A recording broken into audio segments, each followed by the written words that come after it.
I can find the usage of irrational numbers in mathematics.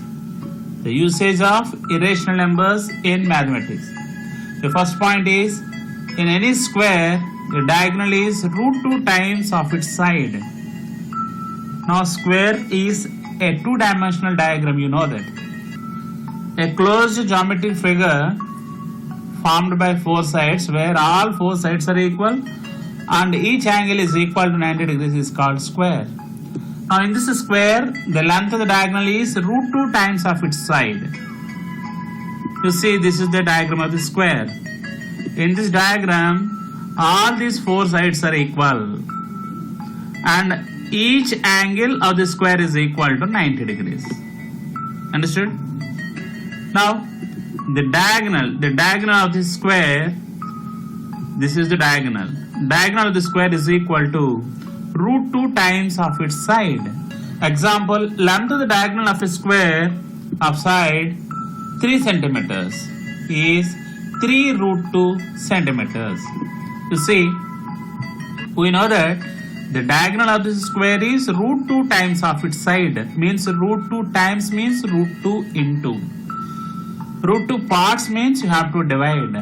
More means you have to add and less means you have to subtract. Here root 2 times means you have to multiply the length of the side with root 2 so that you will get the length of the diagonal.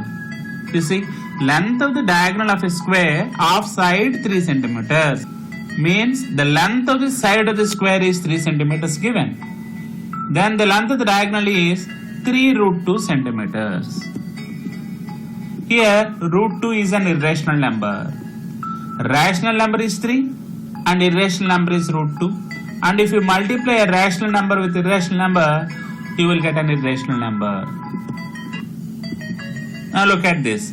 Ratio between circumference and diameter of a circle. The ratio between circumference of the circle to its diameter is an irrational number. It is a constant which is an irrational number which is given by pi. And the value of the pi is almost equal to 3.1415926535, 89793238 and so on. We wrote up to 18 decimal places. You see, it is a non-terminating decimal and at the same time nothing of decimal part is repeating. Therefore it is non-terminating and non-recurring decimal number which is an irrational number. Generally we represent the value of pi as 22/7, but it is not exactly equal to 22/7. It is almost equal to or it is very near to 22/7. Therefore the actual value of the pi is 3.141592653589793238 and so on.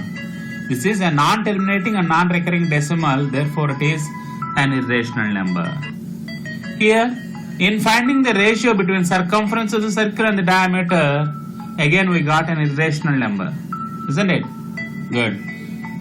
Which is a non-terminating and non-recurring decimal number. You see, this is the circle. And if you find this length of this arc around the circle, it is nothing but the circumference. Now the ratio between the circumference and to this diameter, this is the diameter. Circumference and diameter, if you find the ratio, it is a constant. That constant value is this, which is represented by pi. Now another point. In an equilateral triangle, altitude is root 3/2 times of its side. In an equilateral triangle, altitude is root 3/2 times of its side. Do you know what is an equilateral triangle? Good. First of all, what is a triangle? A triangle is a closed figure bounded by 3 sides. Very good. And now equilateral triangle means all the 3 sides are equal. In any triangle, if all the 3 sides are equal, then this is called an equilateral triangle.